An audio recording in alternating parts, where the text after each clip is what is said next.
Buenas noches, compañeros y profesor.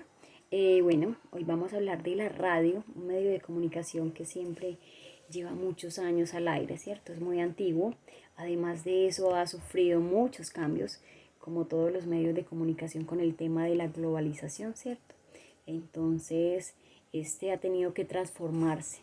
Y también los que se han dedicado a esta profesión como locutores han tenido que ir evolucionando, han tenido que, como se dice coloquialmente, han tenido que irse puliendo. Ya cualquiera no hace locución, ya este es una profesión pues que es más exigente.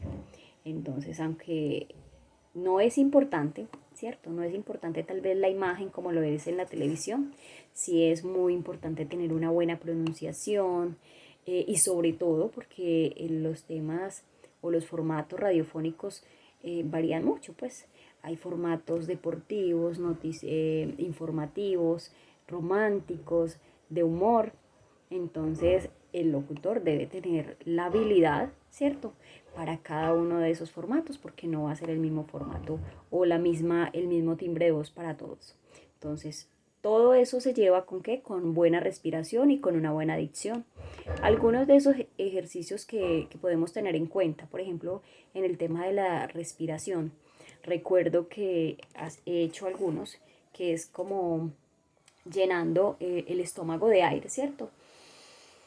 Llenándolo de aire y tratar de inhalar y exhalar muy despacio o ir conversando o ir hablando y gastando en lo menos posible ese aire. ¿Para qué? Para que cuando estés al aire no estés diciendo son las 8:45 de la mañana y tenemos que ir a unos comerciales porque te vas a sentir cansado. Entonces no queremos que eso pase, por eso es muy importante ese tema de inhalar y exhalar suavemente para que te dure ese aire. También importante con el tema de la dicción, practicar. O sea, cuando todos los locutores llegan a su cabina en la mañana, llegan con las cuerdas vocales muy frías, entonces hay que hacer unos calentamientos, ya sea con las vocales pronunciadas,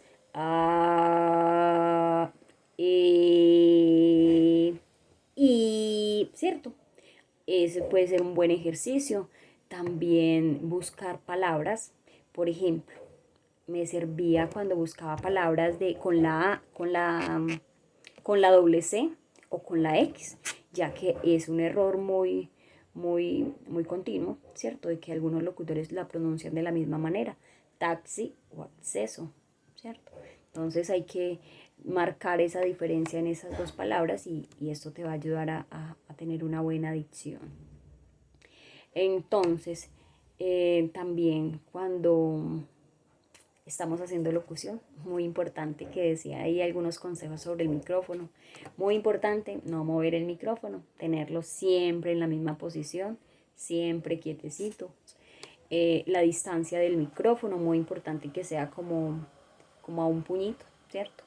O sea, que medimos con nuestro puño y que el micrófono quede como a esta distancia. También el tema de la posición, muy derechitos, que estemos siempre derechitos para poder tener como toda esa respiración y poder adquirir esa habilidad para cada formato que se nos pida, porque no van a tener, pues en las emisoras comunitarias, por ejemplo, como en el corregimiento, tienen un solo locutor para toda la programación. Entonces en eso está la magia de la radio. La verdad es un cuento muy encantador el hacer locución y vale la pena esforzarnos y vale la pena aplicar todos los tips o todo lo que podamos leer y que nos fortalezca en este aspecto como comunicadores. Muchas gracias.